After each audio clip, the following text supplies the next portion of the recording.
CBS News has learned American tech company Oracle could have a hand in the future of TikTok. The company is reportedly one of several U.S. businesses that are part of a proposed deal to prevent the app from being banned here in the U.S. The head of Oracle, Larry Ellison, has close ties to President Trump, and you should all be aware his son David Ellison is now the owner of CBS News through a merger combining his media company Skydance with our parent company Paramount Global. CBS News Money Watch correspondent Kelly O'Grady is here with us to talk about what we know about this framework. Kelly, good morning. Great to see you again. The president wants to ban TikTok here in the U.S. unless its Chinese owner divests and hands it over effectively to a U.S.-based company. So how might Oracle factor into this? How might this framework be coming together?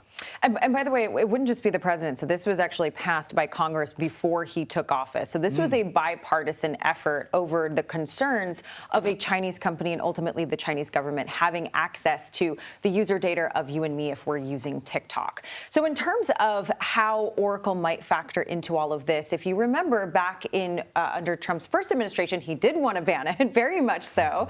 And there were a lot of names that were being talked about that were potentially going to buy it. Oracle was one of them. And they ended up being the data server hosts for that U.S. data for going forward in the future. It was called Project Texas. So they are already a partner, a business partner of TikTok. But then you have to think about any time there is an acquisition. I used to work in this space.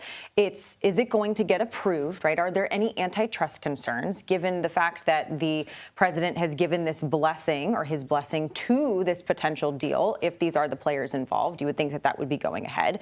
But that's why you wouldn't see someone like a Meta or an X buy it, because they're just so very similar products and there would be antitrust concerns. But then you also have to think about the execution of this. And then this comes down to the algorithm that we've talked about so much. We spoke about this yesterday, right, yeah. exactly. That's what makes TikTok so engaging, because it serves you the content that you really like, whether you engage with it or you don't. I'll fully admit I'm a lurker on TikTok. I'm not liking things or anything, and yet I'm still getting that information that I like to see. And so the question is the algorithm part of this deal? That specific detail has not been talked about yet. But the president did just speak, and he said it's a deal like we haven't seen before, whatever that may be. Heard that phrase before. I will share that I saw on TikTok a woman who likes to talk to and hug trees.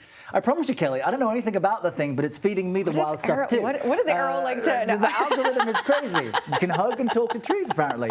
All right, the Fed is also meeting today. Will interest rates hold steady? Will they drop by a quarter up point? You've noted that a drop is likely, but some experts like you are more interested in what Chairman Powell will say later and afterwards. Why is that? Right. So we are expecting a quarter-point interest rate cut. There are some folks that say we should get a half a point. It's likely going to be a quarter point. The reason why we like to listen to Chair Powell is if you're in the room, and I've been there before, you get to ask the chair questions about what does the Federal Reserve see as the bigger issue right now? Is it inflation? Is it the labor market? How many interest rate cuts are we going to get by the end of the year? They have another couple of meetings after the decision tomorrow. And so you get to hear all of these other little pieces that often move the stock market.